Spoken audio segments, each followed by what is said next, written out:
ምርቶቻችንን እንዴት እንሽጥ፣ ደንበኞችንስ ወደኛ እንዴት እናምጣቸው፣ እንዴት እንገናኝ የሚሉትን ዛሬ በሰፊው እናያለን። አሰላሙ አለይኩም ወራህመቱላሂ ወበረካቱ። ውድና የተከበራችሁ ተከታታዮቼ እንዴት ናችሁ? ሰላም ናችሁ? በያላችሁበት አላህ ይጠብቃችሁ። ምሽት ላይ ነውና እየቀረጽኩ ያለሁት። አረንጓዴ ሻይ የምትወዱ ተፈደሉ ብያለሁ። አህለን ወሰህለን ፊኩም። የዛሬው ርዕሳችን አጠር ባለ ሁኔታ ነው የሚሆነው። ምርቶቻችንን እንዴት እንሽጥ፣ እንዴት ደንበኞችንስ ወደኛ እናምጣ በሚለው ዙሪያ ላይ እናወራለን ትንሽ። አንደኛው እውነትን ማስተላለፍ ነው። እውነትን ማድረስ፣ ትክክለኛ ነገርን መናገር። ለምሳሌ የሆነ ነገር ተጠቅማችሁ እናንተ ላይ ለውጥ ያላመጣው ለውጥ አመጣ ብላችሁ አለመናገር። ትክክለኛ ያመጣው ለውጥ በትንሹ እንደዚህ ለውጥ አግኝቻለሁ፣ እንደዚህ ግን ለውጥ ይሄን ያህል አግኝቻለሁ፣ 50% ለውጥ አግኝቻለሁ፣ 25% ለውጥ አግኝቻለሁ፣ 90% ለውጥ አግኝቻለሁ። በትክክል የተገኘውን ተጨባጭ ነገር ማስተላለፍ፣ ይሄ የመጀመሪያው ነው። ሁለተኛው ደግሞ ጥራት ያለው እቃን መያዝ። ምርቶቹ ጥራት ያላቸው መሆን አለባቸው። የምትሸጧቸው እቃ ጥራታቸው የተረጋገጠ መሆን አለበት።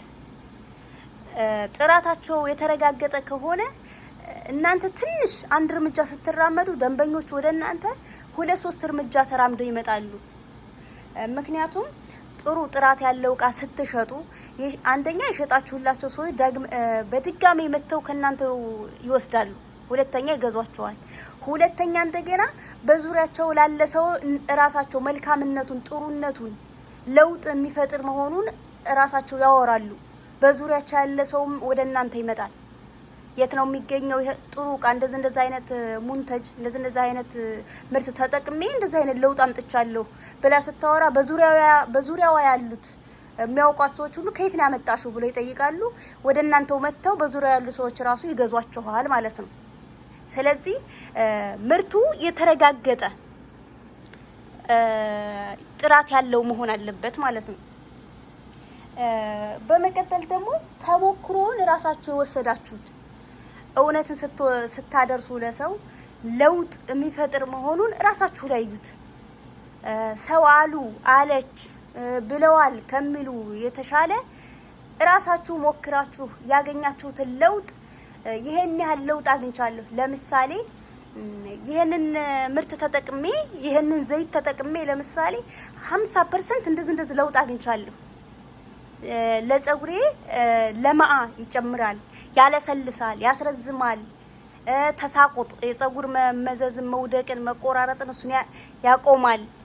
ያገኛችሁትን ለውጥ ብቻ በትክክል በመናገር ትክክለኛ ተሞክሮን ራሳችሁ ላይ ሞክራችሁ ያን ያገኛችሁትን ተሞክሮ ነው ለሰው ማስተላለፍ ያለባችሁ ማለት ነው። አንደኛ ሰው በተፈጥሯችን ተጨባጭ ነገር እንፈልጋለን። አይ ዶክተር ይሄን አለ ከሚባል የተሻለ አጠገብሽ እህትሽ አይ ፀጉርሽ እንዴት መሆኑ ነው እንደዚህ የረዘመው ምን ተጠቅመሽ ነው ብለሽ ስትጠይቂያት እንደዚህ አይነት ዘይት ተጠቅሜ ብትልሽ ያንን ተጨባጭ ነው ውስጥሽ የሚቀበለው የሚያምነው። በተጨባጭ የተገኘው ለውጥ ነው እኛ የሰው ልጆች የምንቀበለው ማለት ነው።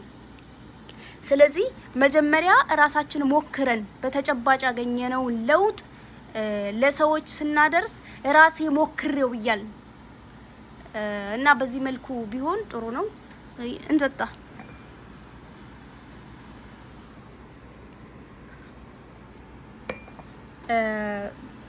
ሲቀጥል ደግሞ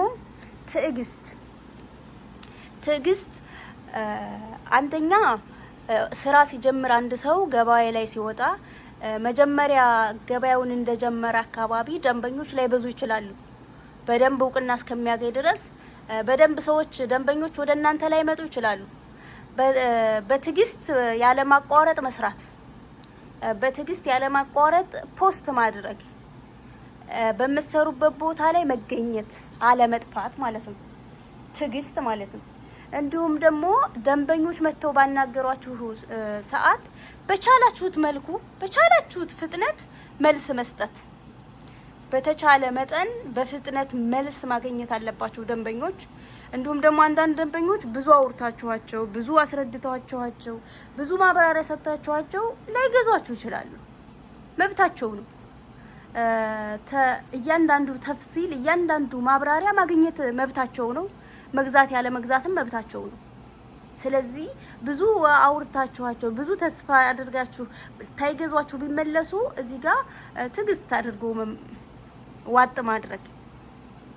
እንዲሁም ደግሞ ትግስት አንዳንድ ደንበኞች ወደ እናንተ ሲመጡ አላስፈላጊ የሆኑ ንግግሮችን ሊናገሯችሁ ይችላሉ። በራስ መተማመናችሁን ዝቅ የሚያደርግ ንግግር ሊናገሯችሁ ይችላሉ። እንዲሁም ደግሞ እናንተን የሚፈታተኑ ንግግሮች ሊናገሯችሁ ይችላሉ። እነዛን በመልካም ንግግር ማሳለፍ። እናንተ ከነሱ በተሻለ ሁኔታ አንዲት ደንበኛ መታ ያልሆነ ንግግር ብትናገራችሁ ራሱ ከነሱ በተሻለ ከደንበኛዋ በተሻለ ሁኔታ እናንተ መልካም ንግግርን በመመለስ በመልካም ነገር መሳብ። እንዲሁም ደግሞ ሳይገዙም እንኳን ቢሄዱ መልካም ነገር መልሶ ማለፍ፣ ሰውን በመልካምነት በጸባው መሳብ ማለት ነው። አኽላቅ ካማረ ሰዎች በአኽላቃችሁ በጸባያችሁ ወደ እናንተ የመሳብ ነገር ይኖራል ማለት ነው። ሲቀጥል ደግሞ የተለያዩ ሶሻል ሚዲያ ተጠቃሚ ከሆን በእያንዳንዱ ሶሻል ሚዲያ ላይ ፖስት ማድረግ ያለ ማቋረጥ በእያንዳንዱ ሶሻል ሚዲያ ላይ ፖስት ካደረግን እያንዳንዱ መውቃ ላይ ሶሻል ሚዲያ ላይ ከዛም ተሁሉም ትንሽ ብሎ የተለያዩ በርከት ያሉ ደንበኞች ወደኛ ሊመጡልን ይችላሉ። እንዲሁም ደግሞ ከየትኛው አፕሊኬሽን ላይ ከዋትስአፕ ነው ከኢሞ ነው ከየትኛው ላይ ነው በርከት ያለ ደንበኛ ወደኔ የሚመጣው ብሎ ሂሳብ በማድረግ በደንብ ደንበኞች ወደ እናንተ የሚመጡበት አፕሊኬሽን ላይ በደንብ መስራት ማለትም ያለ መሰልቸት ቶቶሎ ፖስቶችም ማጠንከር። እንዲሁም ደግሞ ለደንበኞች ወደ እናንተ ለሚመጡ ደንበኞች ፈጣን መልስ መስጠት ማለት ነው። እና በዚህ መልኩ ወደ እናንተ ደንበኞችን መሳብ ይቻላል። ሶሻል ሚዲያ ላይ እያንዳንዱ ነገር የምትናገሩት እያንዳንዱ ተሞክሯችሁ የምትናገሩት ነገር ያ ተስዊቅ ነው። አይኔ ደንበኞቹን ወደ እናንተ የሚስብ ነው። የእናንተን ሶሻል ሚዲያ ላይ እስከሆነ ድረስ የምትለቁትና የምትሸጡት ሶሻል ሚዲያ ላይ እዛ ላይ የምታንጸባርቁት ጸባይ ነው የሚታወቀው። ደንበኞቻችሁ የሚያውቁት ሶሻል ሚዲያ ላይ ፖስት ከምታደርጓቸው ነገሮች ነው የሚረዷችሁ ማለት ነው። ስለዚህ ሁኔታዎችን ፖስት የምናደርጋቸውን ነገሮች በጥንቃቄ ፖስት ማድረግ፣ እንዲሁም ደግሞ ስለምንሸጠው ነገር በደንብ ጥናት ማድረግ ነው። በደንብ ጥናት ማድረግ። እነዚህ ናቸው እንግዲህ ለዛሬ ይሄን ያህል ከተነጋገርን በቂ ነው ኢንሻአላህ። አላህ Subhanahu Wa Ta'ala ከሰፊው ሪዝቅ አላህ ይወፍቀን። አብሽሩ በርቱ፣ አላህ ያበርታን። ባረከላሁ ፊኩም። አሰላሙ አለይኩም ወራህመቱላሂ ወበረካቱ። በኮሜንት ላይክ፣ ሼር፣ ሰብስክራይብ በማድረግ ደግሞ አበረታቱኝ ማለት ነው።